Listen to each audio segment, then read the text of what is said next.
Hello, કેમ છો બધાય મજામાં? તમે ઘૂંટાનું નામ તો સાંભળ્યું જ હશે, પણ કઈ વસ્તુ કેવી રીતે નાખવીને ઘરે કેવી રીતે બનાવો એ તમે જોયું જ નહીં હોય.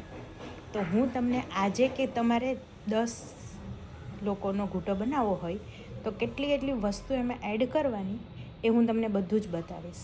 તો લેટ્સ સ્ટાર્ટ.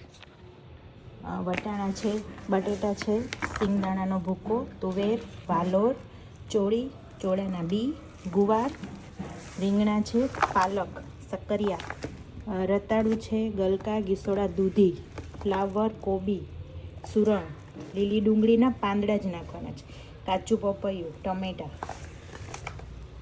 કાંજળીઓ.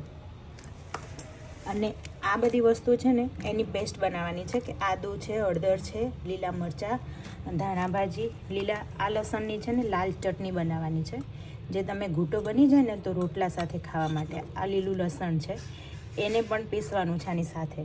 તો આ બધી જ વસ્તુ આપણે ઘૂંટામાં એડ કરવાનું છે.